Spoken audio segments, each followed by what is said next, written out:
Vincent, ano ang nangyari sa'yo? Anong klaseng aksidente ito? Nag-grinder po, ma'am.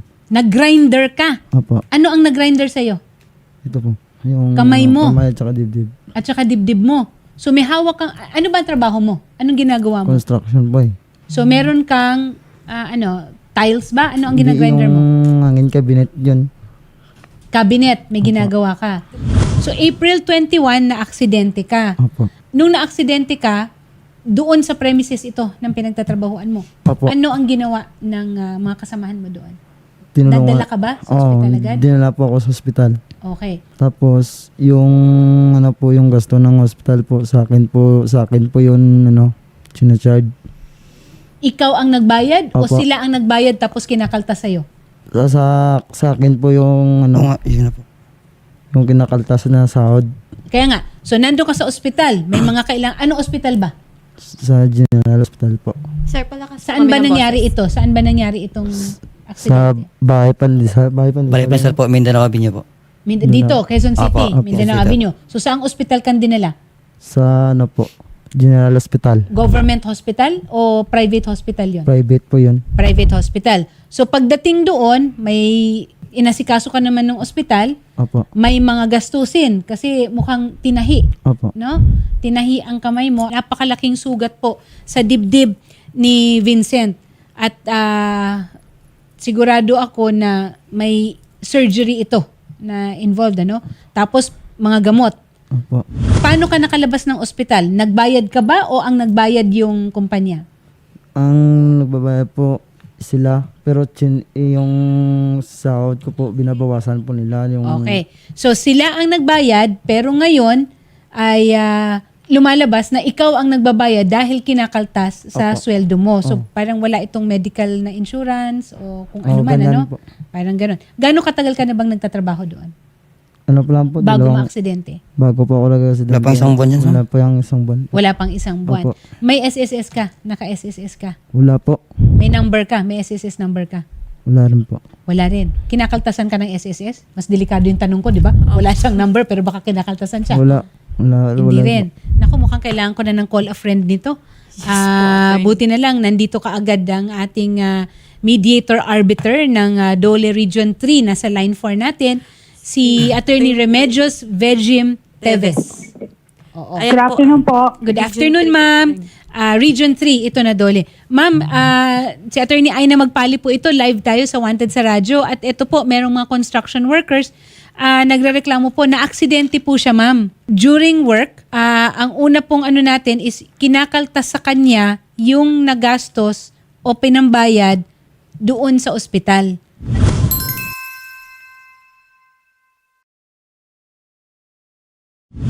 Tapos ma'am, wala rin siyang, ang claim is wala siyang SSS at saka higit pa doon ma'am is hindi nagmi-minimum wage ang kanyang sweldo. Opo. Magkano ba ang natatanggap mo? 233 po yung Araw mo. araw ko po. Yun ang sinabi sa'yo. Opo. Na ang trabaho mo dito sa Metro Manila. Oh. O dun pa lang medyo sablay na, no? O dito na ako, diretso na ako kay Attorney Remedios Vejim Teves. Ma'am, pasensya na po, nakat lang tayo. Ay, naputol. Pero po, attorney, makakausap po natin si Miss Danica Lacson po ng ECC Region 3. Okay, dun muna tayo sa Employees Compensation Yes, Commission kay Ma'am Danica Lacson. Ma'am Danica, magandang hapon po. Good afternoon po sa ating lahat. I do hope I am coming clear po ba sa atin? Yes, very clear po. Si Attorney Yes Aina po. Magpali po ito. Live po kayo ngayon. Ma'am, previously meron na po kaming mga kasong ganito, no? Pero ipapaulit lang po sana namin na ano po ba ang mga benefits ng isang employee pagka nagkaroon ng aksidente in the workplace. Katulad po ni HealthSen na na-aksidente in the workplace po. Under the Employees Compensation Program po, we provide loss of income benefits. May mga medical benefits tayo. In case of deaths naman, meron din po tayong death with funeral benefits as well as rehabilitation services. So as I was listening lang kanina po doon sa conversation ninyo with our complainant, narinig ko po na parang bago pa lang si Sir. Tama po ba? Oo, parang wala pa halos isang buwan, ma'am. Tapos, wala rin siyang SSS. Wala po.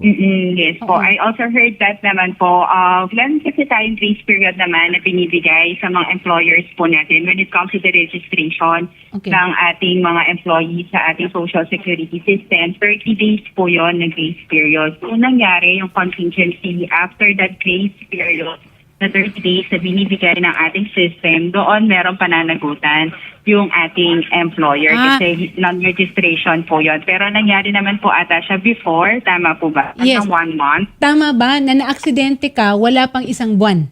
Opo. Oh.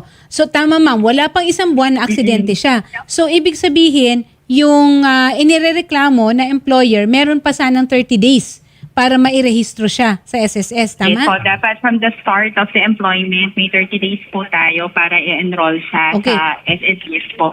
Kung So, pwede hin- ba naman yan? Kung hindi po siya na-enroll within 30 days, paano na po yun?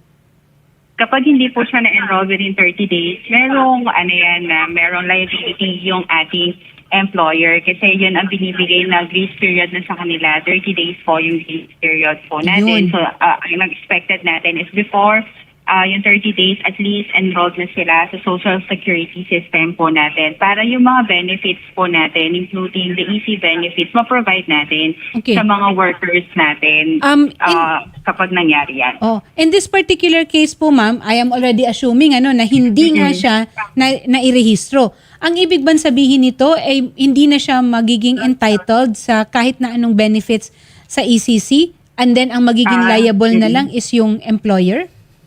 Hindi naman po. Okay. Kasi pwede naman din po siya na i-enroll sa SSS. Pwede Late. naman if ever na hindi man po siya in-enroll ng ating employer and mandated naman or parang entitled siya doon sa enrollment as compulsory member to our SSS. Tapos Okay. parang medyo nagmatigas ang ating employer na hindi siya i-enroll, maaari pong ma-penalize yung Okay. ating employee. Hindi naman nababar yung ating employee in filing for the easy claim. Pwede pa po niyang i-file yung kanyang easy claim. Si SSS po hahabulin niya nun yung ating employer doon sa mga lump sum na benefits na dapat ibibigay doon sa ating employee.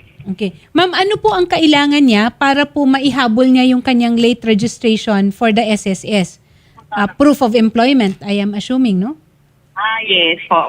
Pwede naman kung makausap natin yung employer, baka pwede niyang ihabol or pwede po niyang, siya na yung mag-register doon sa ating employee po para at least as an assistance to our employee, and if it is entitlement naman ng ating employee. Let me just also clarify, ma'am, the type of employment na meron po si sir sa ating company. May Construction, employee-employer relationship po ba or project-based po si sir? ano ba ang trabaho mo doon?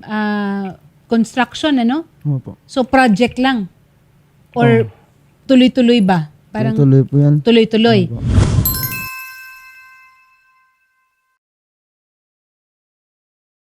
Yun ma'am, kailangan ma-establish rin natin na may employer-employee relationship. Yes po. Tama yun, ma'am. Oo. So palagay ko, doon papasok, Marcia, yung tulong na magbibigay ng Wanted sa radyo para ma-facilitate ang documentation. Tama po ba ako, Ma'am Danica? Yes po, opo. At least we coordinate with our employer. Sana meron na lang initiative din sa employer to provide yung mga necessary documents. O kaya naman, kung employed pa po ba si sir sa company? Actually, oo. Kasi yun pa nga ang isa. Hindi pa siya magaling. Hindi pa magaling yung sugat. Parang wala pang ilang linggo. Opo. Nung lumabas ka ng ospital, ilang araw, pumasok ka na kaagad. Mga 5 days siya nagpumasok. No? 5 days. Mga 5 days pa lang. Pasok ko So po. parang 10 araw mula nung na-aksidente ka, bumalik na kaagad siya, ma'am. Sa sa trabaho. yun po. Hanggang ngayon Dapat nagtatrabaho ka pa doon. Opo. Fit to work man lang para lang ma-ensure na safe na makabalik sa trabaho yung Yes. ating worker. Pero kung employed pa po siya, ma'am, as per the SSS advisory kasi natin, for those who are employed, ang magpa-file po ng kanilang mga sickness benefit both for SSS as well as yung ating employer. Employer. Binibigay din natin yung responsibility ngayon sa employer o ni sir to file yung mga claims po or benefits po niya para matanggap naman ng ating employee yung mga benepisyo na meron po siya sa ilalim ng ating programa. Okay. So ayan ha, narinig mo, kahit na hindi ka pa nahirehistro, ay may pagkakataon pa. Yun nga lang, mape-penalize yung employer kasi lumampas na siya dun sa 30 araw na palugit para mairehistro niya ang mga empleyado niya. Pero sa ngayon, ay employed pa rin kayo.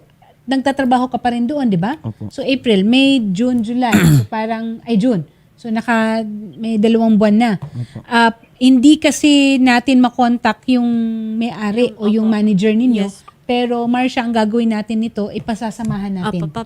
Samahan po natin siya sa reporter natin. Oo. Doon mismo sa pinagtatrabahuan ninyo para makuha naman natin rin yung panig nila at makatulong ma-facilitate yung documentation na sinasabi ni Ma'am Danica Lacson. Yes po. Okay? Tapos, ikaw naman, Vincent, ganun rin. Kasi ang reklamo mo naman ay tungkol dun sa pasahod sa inyo. So, ang una kasing step nito ay kailangan nating makuha yung documentation. Ha? Yes po. Para mapatunayan natin na empleyado talaga kayo doon, tapos magkano ba ang sinasahod ninyo.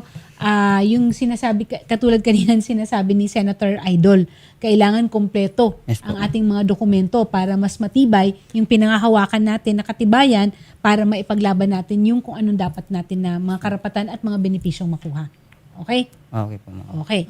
Ma'am Danica, maraming Yes po. salamat po sa assistance po ninyo at makakaasa po kayo na matutulungan din po namin itong mga dumulog sa amin na mga complainants. Wag po kayo magsasawa Yes po. na sumagot po sa aming mga katanungan, ma'am.